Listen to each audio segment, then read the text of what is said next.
Bismillahirrahmanirrahim. Assalamualaikum warahmatullahi wabarakatuh. Alhamdulillah nahmaduhu wa nasta'inuhu wa nastaghfiruh wa na'udzu billahi min syururi anfusina wa min sayyiati a'malina. Man yahdihillahu fala mudilla lahu wa man yudlil fala hadiya lahu. Wa nashhadu an la ilaha illallah wahdahu la syarika lahu wa nashhadu anna Muhammadan abduhu wa rasuluh. Rabbi shrah li sadri wa yassir li amri wahlul 'uqdatam min lisani yafqahu qawli. Amma ba'd. Alhamdulillah, petang ini surah yang kedua, surah Hamim yang kedua, iaitu surah Fussilat ataupun dipanggil surah Hamim Sajadah. Ada ayat sejarah dalam dia.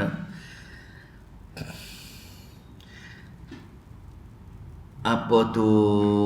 Seperti mana surah Ghafir yang kita baru tengok semalam, dakwah surah Ghafir kalau kita masih ingat ialah huraian kepada iyyaka nasta'in. Maknanya Allah telah menyeru kepada semua hamba dia, ada hajat mohon dengan dia, ada masalah minta dengan dia atas perkara-perkara yang luar asbab, tidak dibenarkan sama sekali menyeru kepada selain daripada dia. Itu dakwah. Dan dakwah ini fad'ullaha mukhlishina lahuddin diguna pakai untuk semua surah 7 surah Hamim. Ini je dakwah dia. Yakni Allah tekankan untuk tauhid dalam minta bantuan dan pertolongan. Kalau minta menyeru ibadat kepada selain daripada Allah Subhanahu wa taala dan min dunillah, maka telah melakukan kesyirikan kepada Allah Subhanahu wa taala. Itu dakwah dia, itu perkara pokok dalam semua surah Hamim. Jadi kita nak belajar hari ini Hamim yang kedua ialah kesamaran. Apa dia kesamaran? Kesamaran kita semua, kesamaran masyarakat. Kesamaran bagi golongan-golongan yang tak belajar Al-Quran.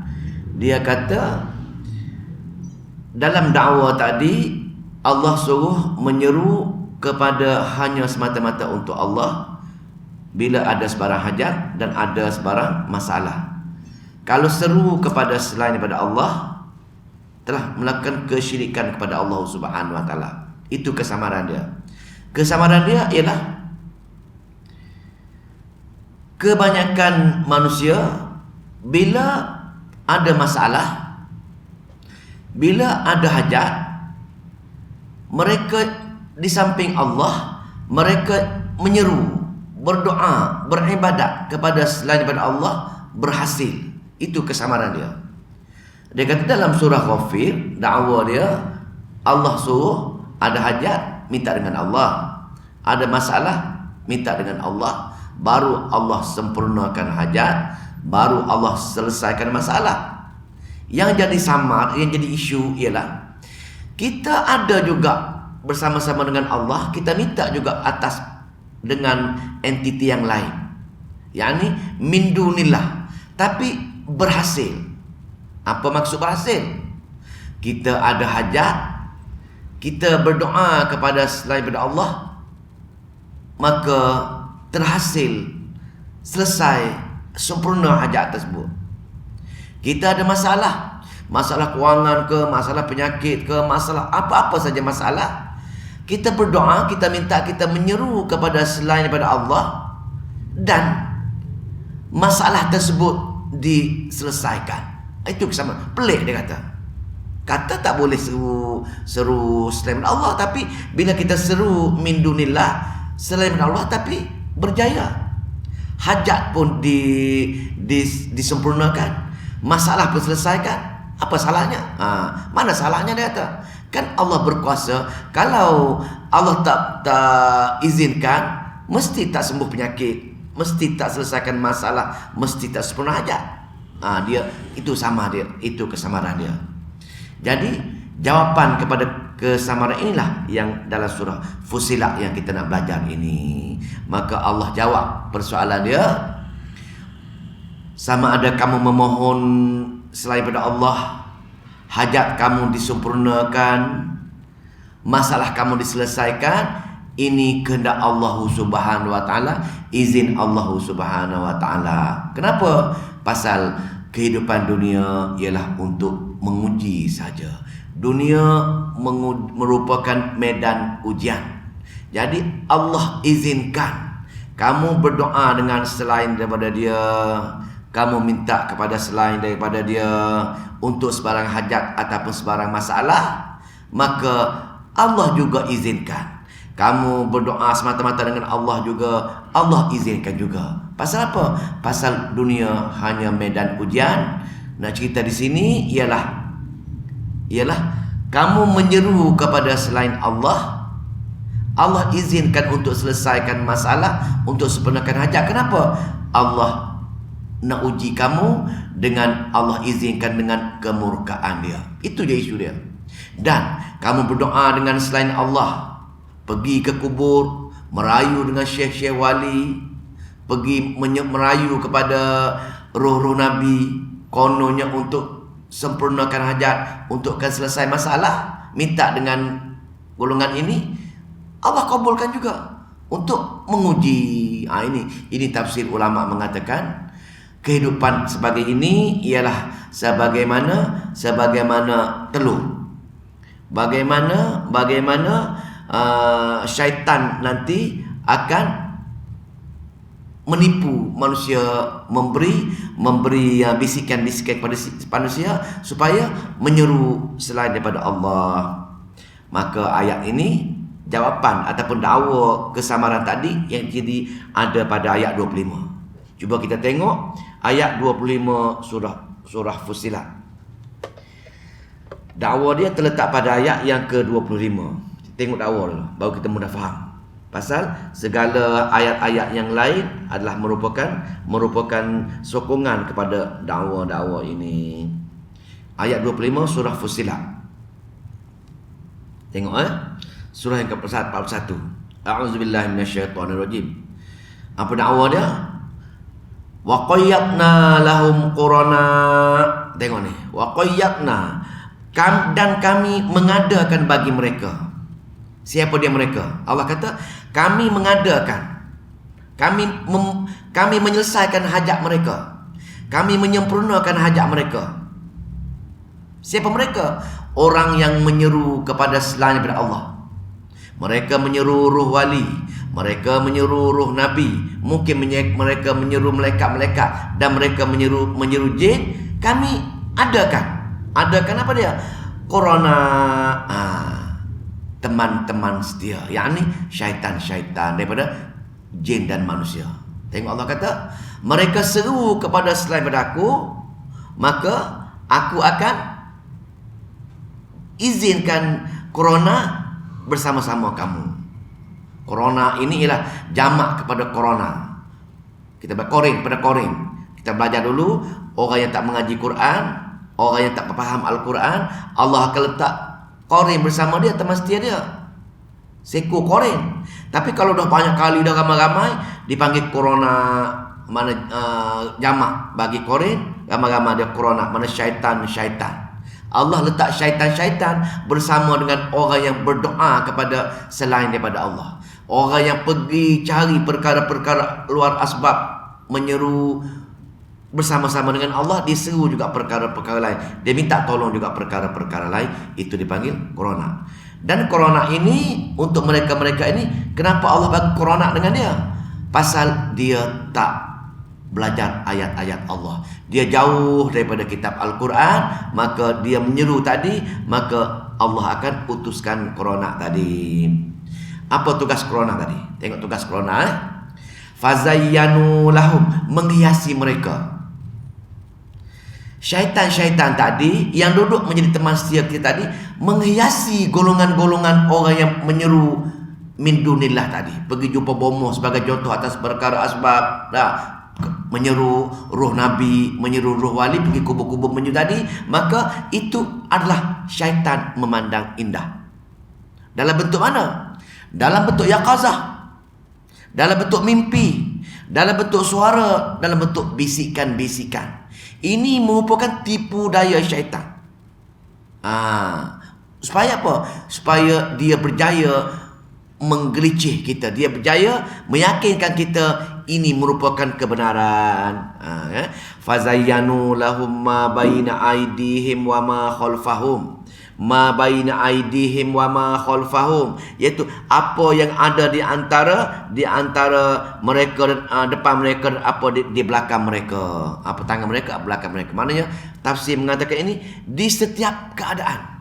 Di setiap keadaan syaitan akan menipu kita, sama ada mimpi kita, sama ada secara berdepan ni kita muncul rupa-rupa syekh-syekh, rupa-rupa apa-apa sajalah yang nak tipu kita, sama ada bisikan-bisikan ataupun suara-suara yang menyeru kita supaya ikut arahan dia. Dia kata kalau nak sembuh penyakit-penyakit luar asbab ini kena pergi bomoh sekian-sekian. Kita pergilah, itu bisikan dia.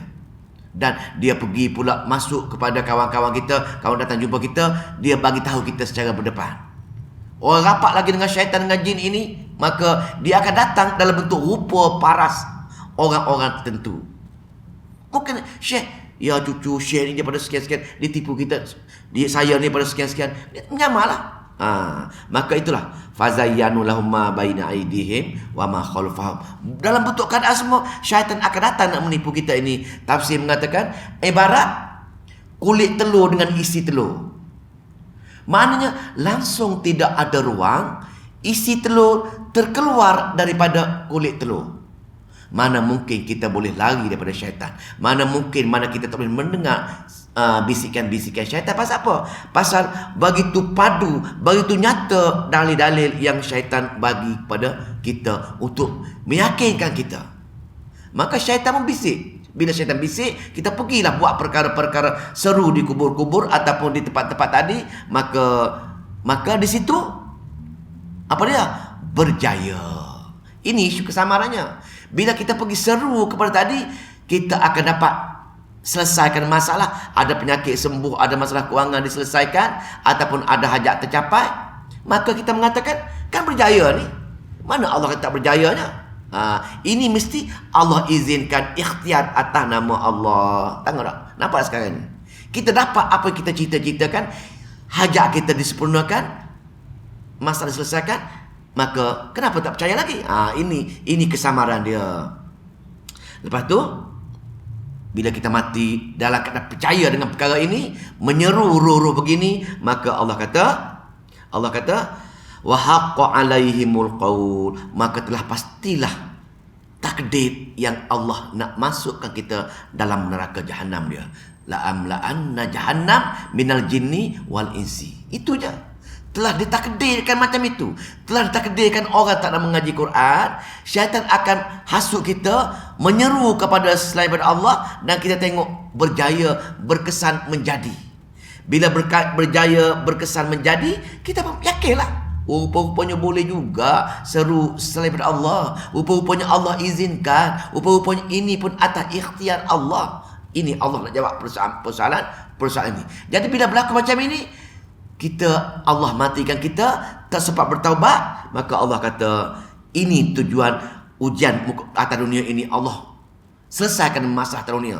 Allah sempurnakan hajat kita atas dunia. Pasal untuk menguji. Dunia untuk diuji saja. Bila habis dunia, pergi ke hari akhirat, Allah kata pasal kamu terpedaya dengan tipuan keindahan syaitan ini, maka telah sabit dengan wa haqqa alaihimul qaul, telah sabit dengan aku nak hukum kamu dalam neraka jahanam sebenarnya. Nampak tak? Inilah kesamaran masyarakat dan kesamaran majoriti manusia akan yang menyeru kepada selain daripada Allah, akan datang perkara-perkara ini. Maka tetap untuk masuk neraka jahanam fi umamin qad khalat min qablihi minal jinni wal insi. Dan untuk umat-umat dahulu pun macam inilah tipu daya syaitan. Pasal iblis yang sama, umat-umat dahulu pun kaedah benda ni lah, bisikan-bisikan syaitan yang menyebabkan kita bersama-sama Allah pun minta doa berseru, tapi dengan perkara-perkara lain pun kita menyeru minta tolong, bergantung juga. Innahum kanu khasirin, sesungguhnya telah zahirlah kerugian yang sebenar. Pasal apa? Pasal atas dunia dahulu tak belajar ayat-ayat Allah, ataupun belajar ayat-ayat Allah tak yakin, maka menyeru juga kepada selain daripada Allah Subhanahu Wa Taala.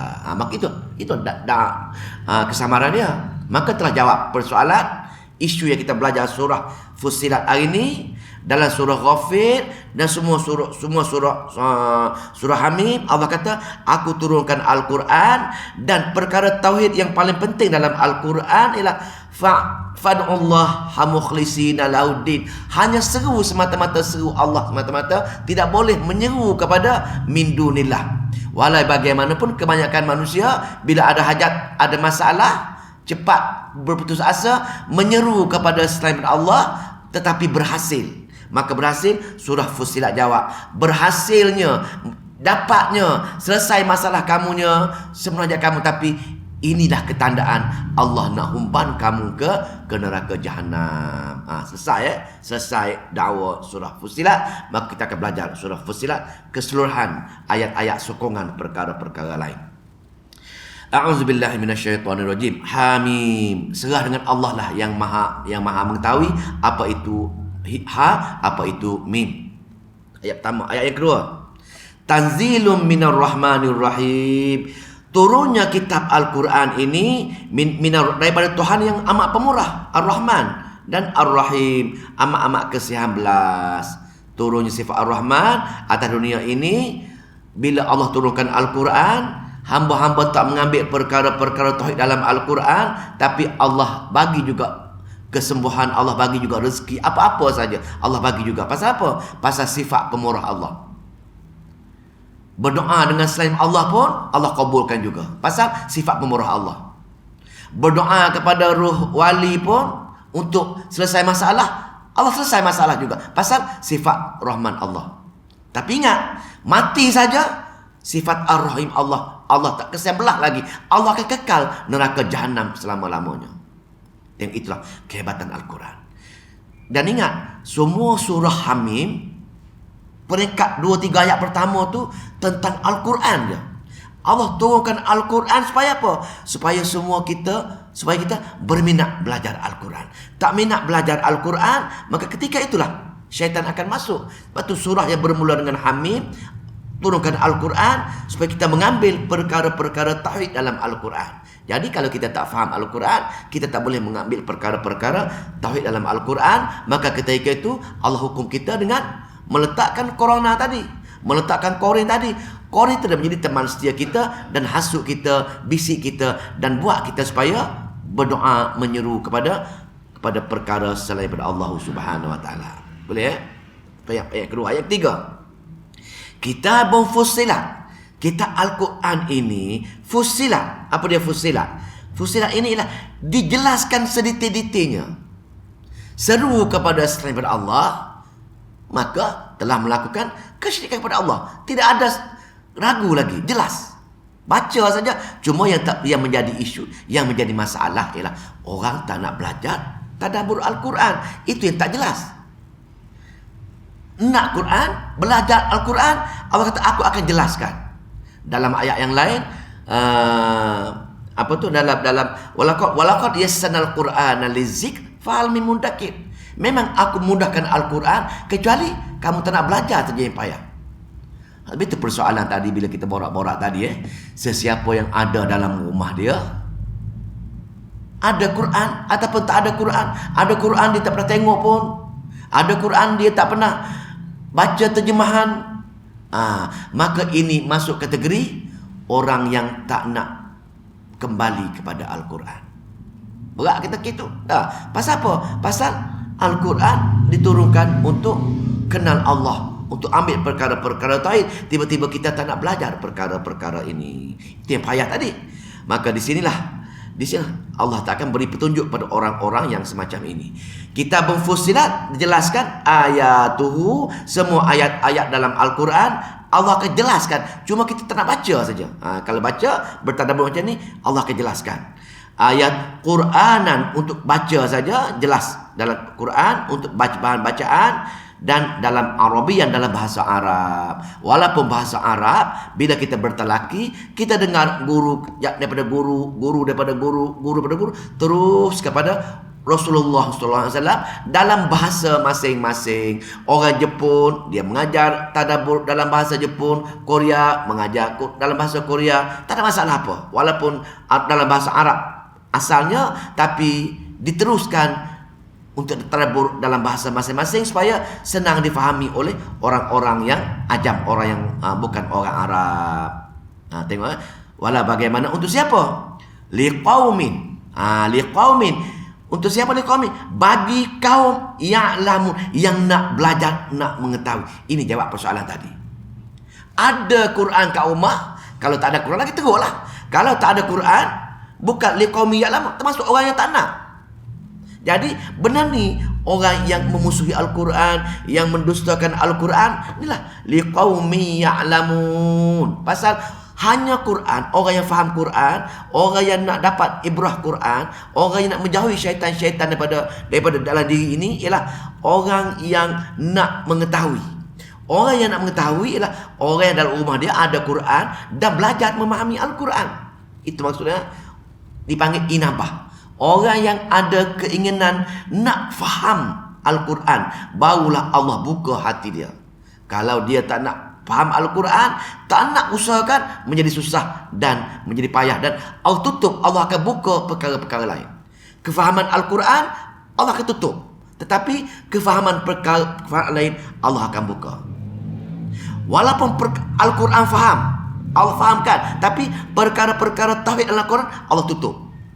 Walaupun tahfiz, walaupun hebat Al-Quran, tapi Allah tutup. Pasal apa? Dia tak nak mengetahui tadi. Maka ketika ini perkara-perkara tauhid Allah akan tutup untuk pengetahuan dia. Maka kita akan cenderung melakukan perkara-perkara kesyirikan. Jelas Jelas hebatnya Al-Quran, besarnya Al-Quran.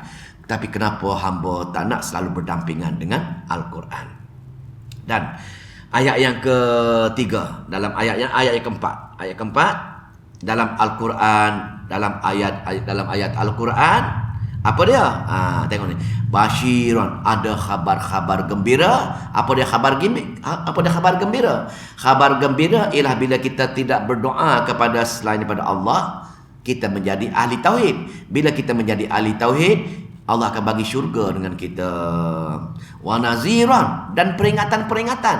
Sesiapa yang baca Al-Quran, dengar titahan-titahan Allah, peringatan, Allah akan ancam golongan-golongan yang syirik pada Allah Subhanahu Wa Taala dengan peringatan-peringatan. Jadi Al-Quran ada basyiran, ada khabar gembira, dan ada juga peringatan-peringatan. Jadi tanpa kita faham Al-Quran, kita akan tak mengulang-ulang basyiran wa naziran. Sesiapa yang tidak ada nak bertadabbur Al-Quran, tak dapat basyiran wa naziran. Dia baca sajalah. Tapi basyiran wa nazira, untuk Allah bukakan pintu hati kita kepada memahami apa yang tersurat Al-Quran, kita akan tak dapat. Fa'arada aktsaruhum fahum la yasma'un. Fa'arada, dalam pada itu kebanyakan, tengok, aktsarum, kebanyakan manusia, fahum la yasma'un, tak nak dengar orang baca untuk faham ayat-ayat Al-Quran. Tengok ayat Allah kata, aktsaruhum, sebahagian besar, fahum, di kalangan mereka, la yasma'un, tak nak dengar orang bertadabbur, orang cerita bab-bab memahami ayat-ayat Allah. Ini Allah kata. Nyata dah, confirm, kisahnya benar. Kembali semula ke dunia nyata. Sebahagian besar, kecil saja yang minat Quran.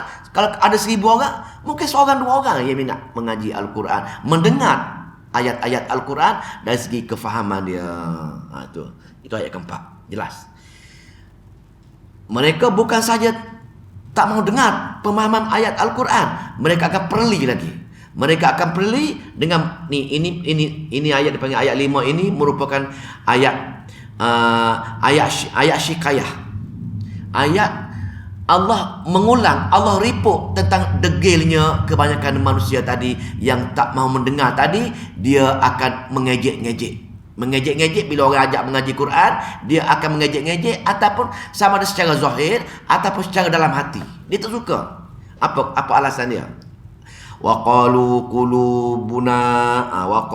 qulubuna, dan mereka berkata, siapa mereka? Orang yang tak nak mendengar orang baca ayat-ayat Al-Quran tadi. Baca memahami Al-Quran tadi. Wa qalu qulubuna, mereka berkata, hati kami, qulubuna, hati kami, fi akinnatin, telah penuh dah. Hati kami ni, kamu tak cerita pasal Quran lah, kami dah belajar dah, kami tahu semua dah. Hati kami penuh dengan ilmu Quran. Tengok dia kata kami dah penuh dah ilmu. Hari-hari kami baca Al-Quran. Tengok dia mempermainkan. Allah kata, wa qalu qulubuna fi akinnatin, hati kami dah penuh dengan Al-Quran dan tak boleh terima dah. Kamu cerita macam mana pun kami tolak dah, kami tak terima dah. Pasal kami dah ada ilmu sendiri dah. Kami dah cerdik, kami dah belajar semua dah.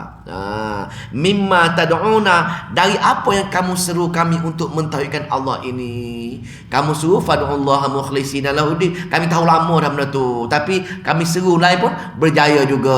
Apa pandangan kamu? Itulah konon kata-kata dia lah. Faham? Lepas tu dan kami ilai kepadanya wa fi adhanina waqrun, dan telinga-telinga kami ada sumbatan. Kami tak mendengar apa-apa cerita untuk kamu menyeru fad'ullaha mukhlisin. Ini pasal apa? Pasal telinga kami dengar perkara-perkara lain.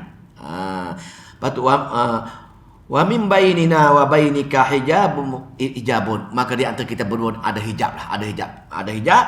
Maka fa'mal innana amilu, maka kamu buatlah, serulah, mengajar Al-Quran lah, kami beramal dengan amalan-amalan kami.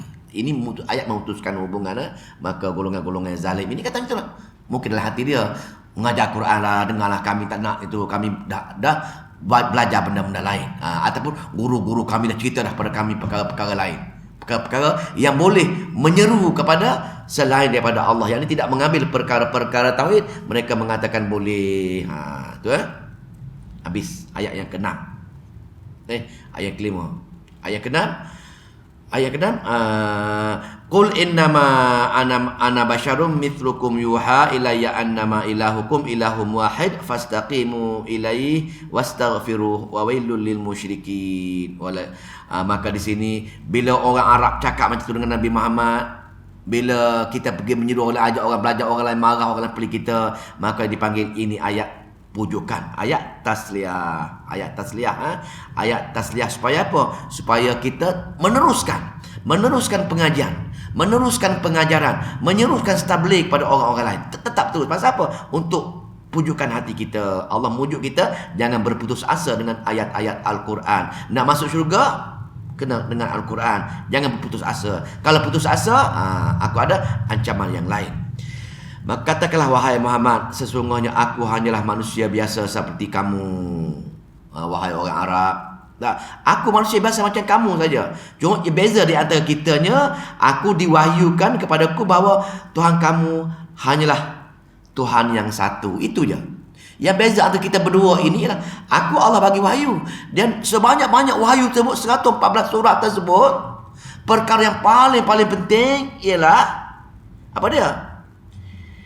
Ilahukum ilahum wahid.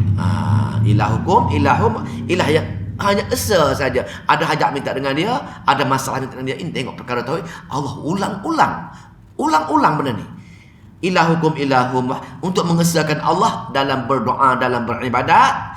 Ada tu untuk khusus untuk Allah Subhanahu wa taala. Fastaqimu, dan tawajuh, istiqamah dengan perkara ini. Hingga kau mati pun kamu kena pegang perkara ini. Jangan sekali-kali bergantung harap, menyeru, bergantung ibadat kepada selain daripada Allah Subhanahu wa taala. Dan dalam masa kamu buat kerja, dalam masa tabligh, dalam masa mengaji, dalam masa kamu mengajar, wastaghfiruh, memohon doa kepada Allah Subhanahu wa taala supaya apa? Supaya sifat-sifat orang degil tak masuk dengan kamu, dan kamu boleh terus istiqamah untuk mentauhidkan Allah Subhanahu wa taala. Bila kita beristighfar, mohon dengan Allah ampun dosa kita, bila Allah ampun dosa kita, Allah akan jaga perkara-perkara kejahatan daripada orang luar, dan dalaman kita sendiri pun Allah akan jaga.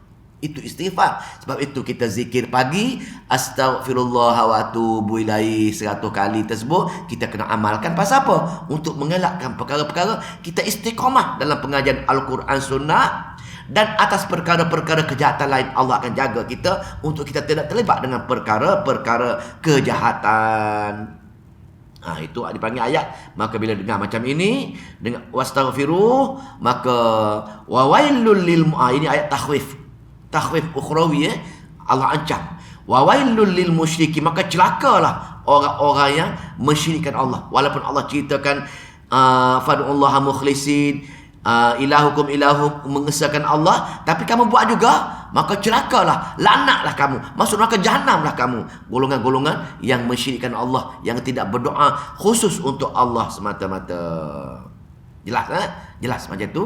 Maka alhamdulillah kita termasuk golongan orang yang terlibat dengan tauhid, dan kita banyak-banyak beristighfar dalam zikir pagi kita. Maka insya-Allah Allah akan berdoa memberi kita istiqamah untuk beramal dengan perkara dan menjadi akidah dalam perkara-perkara tauhid. Ayat yang ketujuh ialah untuk golongan-golongan khabar gembira, bukan huraian pada wailul lil musyrikin. Celakalah orang-orang yang syirik. Apa huraian dia? Ayat yang ketujuh merupakan huraian kepada orang yang celaka tadi, orang yang syirik pada Allah tadi. Allah keluarkan sifat-sifat dia, iaitu allazina la yu'tuna zakah, iaitu orang-orang yang tidak memberi zakat. Ini ada isu kat sini. Orang-orang yang tidak mengeluarkan zakat. Kenapa kaitan syirik dengan mengeluarkan zakat? Sedangkan ayat ini ayat Makkiyah, ayat Mekah. Ayat Mekah zakat belum difardu lagi. Maka zakat di sini ini penting bertalaki. Bila bertalaki kita dengar apa-apa kata ulama-ulama tafsir, perbahasan mereka, zakat di sini ialah zakat sukarela itu sebut. Tafsir yang pertama, mengeluarkan zakat di sini ialah orang yang beri sesuatu untuk dapat keredaan Allah kepada orang lain.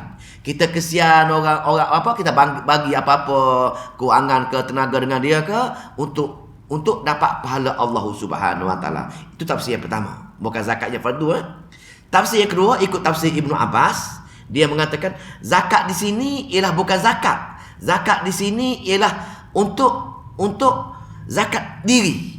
Maknanya kita untuk kalimah la ilaha illallah. Maknanya menyucikan diri kita daripada sebarang dosa. Ini dipanggil zakat ikut tafsir Ibnu Abbas. Maka orang yang tidak menyucikan diri dia dengan menerima la ilaha illallah, maknanya dia menyeru juga roh-roh wali, roh Nabi tadi bersama-sama dengan Allah, maka dia tidak menyucikan diri dia. Dia tak terima kalimah la ilaha illallah. Yani asyhadu an la ilaha illallah hanya slogan saja. Pasal apa? Pasal dia masih lagi menyeru kepada perkara-perkara selain daripada Allah. Yani iyyaka na'budu wa iyyaka nasta'in, dia buat juga kepada selain daripada Allah min dunillah. Pertama. Yang kedua, wahum bil akhirati hum kafirun, dan dengan hari akhirat mereka engkar, mereka tak yakin adanya hari akhirat. Kenapa orang Arab jahiliah tak yakin dengan hari akhirat? Kenapa? Pasal dia tak ada kitab. Dia jahiliah. Jahiliah ialah jahil mengenai kitab Al-Quran. Jadi bila dia tak baca Al-Quran. Jadi bila tak baca Al-Quran, dia tak dapat dalil-dalil bukti adanya hari akhirat dalam 1/4 daripada Al-Quran. Dia tak nampak yang tu. Jadi bila dia tak nampak yang ni, maka dia letak akal dia ni untuk dunia saja.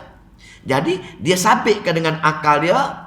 Dia kata Allah bagi kuasa sebagaimana dalam kehidupan dunia. Kita nak beli kereta, dia kata kita nak beli kereta, takkanlah kita direct dengan pergi dengan kereta orang putih Jepun ke Jerman ke, mesti ada ejen-ejen, kita terus ejen dia lah. Pasal apa? Dia kata kerajaan dunia ini yang dia faham sama dengan kerajaan Allah. Bila kita mati kering macam tu saja. Ini orang Arab jahiliah. Itu untuk mereka, untuk orang Arab. Pasal dia tak yakin, dia tak percaya hari akhirat. Untuk kita apa ibrah untuk kita? Untuk kita ialah apa dia? Kita tidak istighfar yang pertama, tak menyucikan diri kita. Yang kedua, kita tidak ada usaha ikhtiar nak pergi ke hari akhirat dengan mempelajari ayat-ayat Allah, dengan berikhtiar nak buat amalan-amalan kita. Itu punca dia. Punca kita bukan tak percaya akhirat. Tidak ada usaha ikhtiar kita nak pergi ke hari akhirat untuk ibrah untuk kita. Maka kita buat amalan kita ala kadar saja. Ala kadar saja. Sepatutnya masuk bulan Ramadan ini seronoknya kita. Pasal apa? Pasal bulan Ramadan ini bulan pengampunan, bulan kerahmatan. Allah akan ampunkan dosa-dosa kita semua bila kita ikhlas pada Allah Subhanahu Wa Taala dalam bulan Ramadan. Tapi disebabkan kita tak yakin adanya hari akhirat, maka kita buat ala kadar saja amalan-amalan kita. Ala kadar saja amalan-amalan kita. Para sahabat, para salafus soleh, 6 bulan sebelum masuk bulan Ramadan, tak berhenti-henti dia berdoa, wahai Allah, panjanglah umur aku supaya aku boleh merasai bulan Ramadan, wahai Allah. Tengok para sahabat dan para salafus soleh, 6 bulan sebelum bulan Ramadan, dia berdoa hari-hari, berdoa, wahai Allah, sampailah aku dapat merasai bulan Ramadan nanti. 6 bulan. Masuk bulan Ramadan, dia akan beramal dengan Quran siang malam, Quran siang malam. Lepas itu, 6 bulan selepas Ramadan, dia berdoa dengan Allah, wahai Allah, ampun dosa aku sepanjang aku berulang sebulan dalam bulan Ramadan. 6 bulan berdoa supaya dia berpeluang bulan Ramadan. 6 bulan kedua supaya Allah mengampuni dosa dia semasa sebulan dalam bulan Ramadan. Tengok. Begitulah orang yang meyakini hari akhirat. Pasal apa? Pasal dia risau. Dia takut dia mati besok, tak sempat bulan Ramadan. Maka dia bertukar-lumur berdoa supaya sempat rasa bulan Ramadan. Jadi bila capai bulan Ramadan, dia takut dia mati pula. Pasal dia yakin hari akhirat.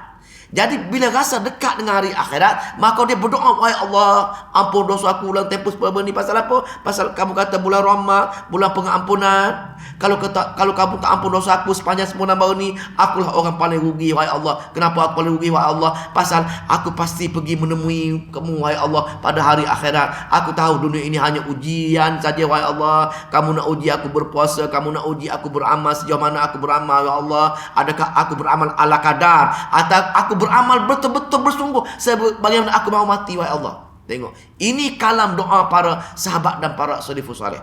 Dia begitu-begitu takut, begitu-begitu yakin dia akan pergi pada hari akhirat. Batu dia berikhtiar nak pergi ke hari akhirat, barulah memenuhi tuntutan percaya dengan hari akhirat. Kalau kita sekadar datang solat isyak, datang solat maghrib, orang balik, kita balik, tidak ada peningkatan amalan kita sebagaimana dalam bulan Ramadan, sebagaimana takutnya kita hari akhirat, maka amalan kita ala kadar. Ala kadar. Bila kita ala kadar dengan Allah Subhanahu Wa Taala, dikhawatiri Allah tak ampun dosa kita dalam sebulan, dalam bulan Ramadan, dan kita termasuk dalam kategori hadis Rasulullah. Maka celakalah orang yang duduk dalam bulan Ramadan, dia tidak dapat pengampunan dosa dalam tempoh sebulan tersebut. Semoga Allah jauhi kita daripada tak dapat pengampunan dalam bulan Ramadan. Maka mulai hari ini kita nak beramal dengan ayat ini, kita betul-betul tumpukan amal, gandakan amalan kita, terutamanya dengan ayat-ayat Al-Quran. Baca Quran pagi, baca Quran petang, tadabbur pagi, tadabbur petang, dua-dua semua kita kena buat, kena buat. Dan sunnah baca Quran bukan pilih-pilih surah. Sunnah dia daripada Al-Fatihah hingga An-Nas. Sunnah tadabbur Al-Quran ialah kita boleh pilih mana-mana surah yang kita nak. Saya sengaja panjang saya pasal nak cerita bab Al-Quran. Lepas tu cara mana buat? Cara nak buat, bahagilah dalam penghidupan kita untuk kepada Al-Quran. Tak sekurang-kurangnya baca, malas dengar ni pun bacalah tadabbur, baca tafsir, banyak kita terjemahan semua sekali. Satu hari kita buat 10 ayat. Pasal para sahabat, dia dengan Al-Quran, ayat-ayat Al-Quran tak lebih satu hari 10 ayat. Dengar betul-betul, faham betul-betul, beramal betul-betul, sebar betul-betul. Ini sahabat. Ini orang yakin pada hari akhirat. Jadi kalau 10 ayat sehari, bukannya banyak pun, kita boleh buat, mampu buat pun. Tetapi kenapa kita tak buat? Pasal tak yakin dengan akhirat. Yang kedua, syaitan membisikkan dengan kita, tak apa, buat ini dulu, buat itu dulu. Ini punca dia. Pasal menyintai dunia. Sedangkan 10 ayat sehari, 5 waktu 2 ayat ya. 2 ayat satu waktu, tak boleh kita baca terjemahan dia. Tengok 10 ayat sehari. Dah. Kalau ayat Al-Quran ada 6,200, bagilah. Dalam 3 tahun pun kita akan khatam memahami terjemahan Al-Quran. Tapi kita ala kadar dengan perkara-perkara ini ya. Kita besar ni bukan besar tu dengan saya sendiri pun sama. Pasal kita termasuk kategori menyintai dunia. Itu tentang teguran Allah. Teguran Allah zajrun mengenai ayat ciri-ciri orang yang syirik yang Allah kata celaka tadi. Ayat yang ke-8 ialah ayat khabar, ayat tabsyir, ayat gembira lah, ayat gembira untuk orang yang terlibat dengan memahami ayat-ayat Allah, menambahkan amalan dia dalam bulan Ramadan, digandakan amalan dia. Innal ladzina amanu wa amilus solihat, dan orang-orang yang beriman, yakni percaya dengan la ilaha illallah, tidak buat perkara-perkara syirikan, tak menyeru min dunillah, roh wali, roh nabi, malaikat, jin tak seru. Golongan ini ialah dan beriman, amanu, lepas tu wa amilus solihat, dan dia beramal soleh, amalan sebiji sebagai yang Nabi tunjukkan cara dia bila pergi menemui Allah. Yakin apa yakin? Pasal dia beriman dengan amal soleh tadi, ikut sebagai Nabi dia ajar, ikut sama Al-Quran suruh. Pasal dia belajar Al-Quran hari, faham Quran, maka lahum, bagi mereka, ajrun ghairu mamnun. Ajrun, maka bagi mereka pahala ghairu mamnun, tidak pernah putus-putus pun. Bukan setakat pahala masa dunia saja. Dia pergi sana pun, dia tinggal dunia pun, pahala dunia ni tak putus-putus bagi dia. Dia buka kedai akhirat. Dia macam buka mesin tu. Dulu akhirat tu masuk hari-hari masuk.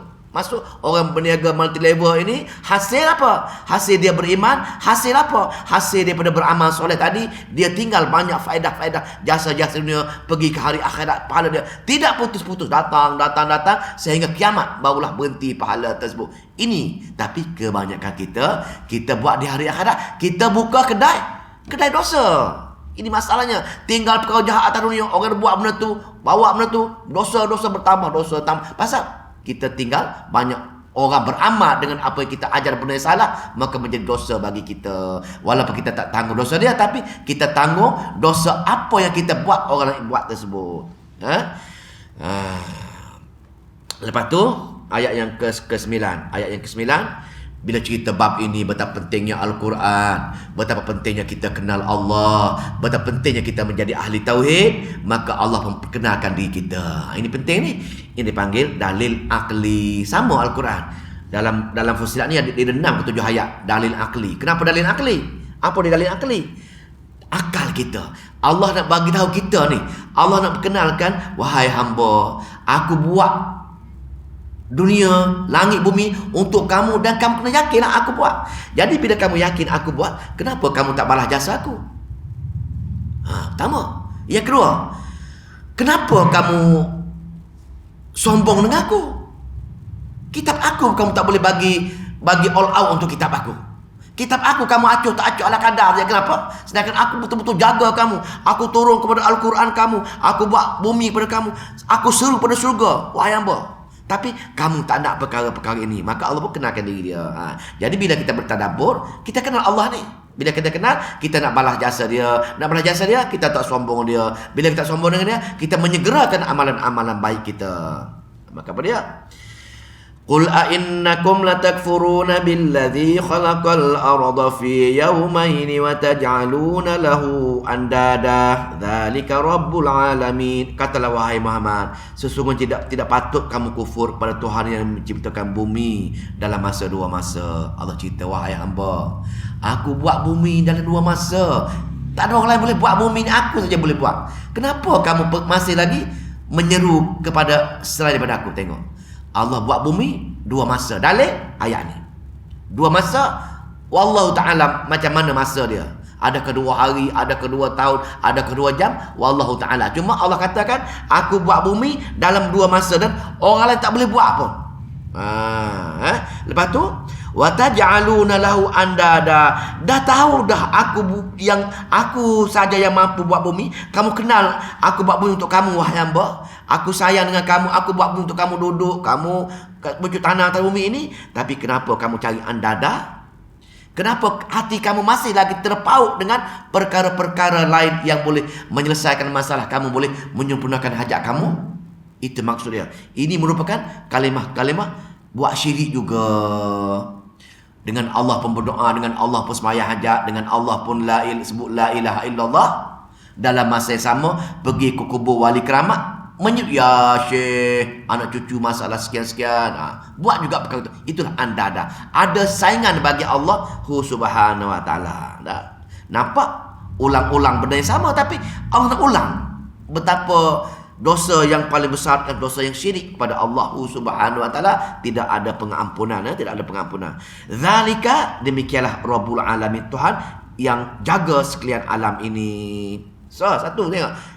Tengok ni, Allah cerita, aku sayang kamu hamba, aku buat bumi untuk kamu wahai hamba. Kenapa kamu tak rasa bersyukur dengan aku wahai hamba? Kenapa kamu tak mensucikan aku hamba daripada pautan-pautan hatimu pada perkara yang lain? Ayat ke-10.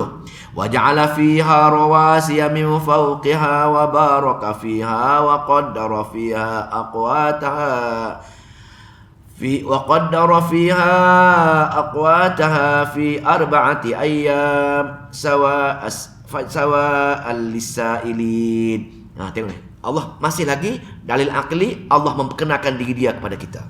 Kalau kita tak nampak, tak kenal lah. Sekarang Allah nak bagi tahu kita, wahai hamba, aku ni Allah ni, aku buat ni, akulah. Dan dia menjadikan gunung ganang yang menetap tersegam tinggi.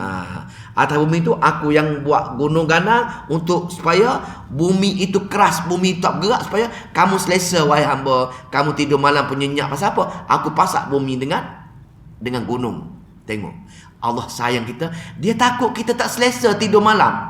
Dia takut kita tak selesa tidur siang. Dia buat gunung lagi untuk bumi itu tak bergerak. Kita duduk selesa, boleh berjalan tak hanyut. Tengok sayangnya Allah dengan kita. Tapi manusia kita sombong dengan dia. Dia panggil solat berjemaah pun tak datang. Contohlah. Lepas tu min fawqiha, dan dia serta dia melimpahkan berkat pada bumi ini. Dan hujan turun, rumput naik, binatang makan, kita makan binatang. Berkat ini kelebihan yang berterusan. Berkat dan ia menentukan ada padanya bahan-bahan penghidup penduduknya sekadar yang menyamai hajat yang diminta dan dikehendaki. Kadangnya mereka semuanya berlaku dalam 4 masa. Ayat lain tu. Ayat berapa ni? Betul tak?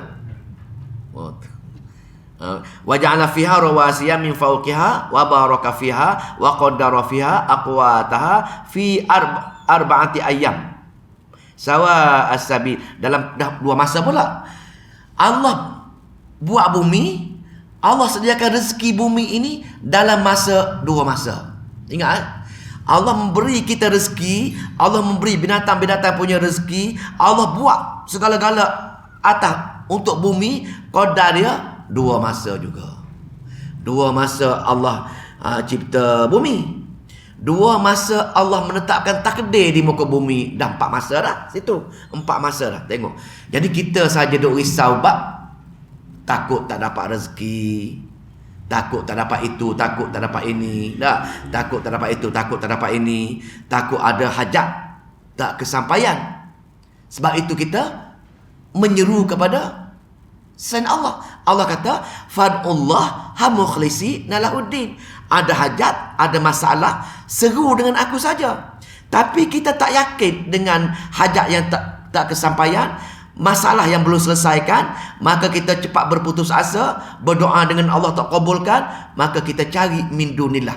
Kita cari seru kepada selain daripada Allah atas barang hajat, memohon untuk sempurnakan hajat, memohon untuk diselesaikan sebarang masalah. Maka kita buat perkara-perkara ini. Tapi Allah kata jangan risau, aku telah tetap dah takdir atas muka bumi ni selama 2 masa aku sediakan semua untuk menyelesaikan masalah kamu, untuk menyempurnakan hajat kamu dalam tempoh 2 masa yang aku selesaikan bumi. Wahai hamba, dah kamu kenal dah hebatnya aku, kamu kenal kudratnya aku, kamu kenal ilmunya aku. Bila kamu dengar ayat-ayat kami aku berulang kali, maka takutilah aku, taatilah aku dan penuhilah tuntutan dakwah surah uraian kepada iyyaka nasta'in, yakni fad'ullah mukhlishina lahuddin. Jangan kamu buat perkara-perkara lain lagi, walaupun bila kamu seru selain daripada aku, hajat kamu disempurnakan, masalah kamu diselesaikan, tetapi hajat kamu disempurnakan, masalah kamu diselesaikan itu dengan kemurkaan aku, ketandaan aku nak humban kamu ke dalam neraka, kekal dalam neraka selama-lamanya. Itu kaedah dia.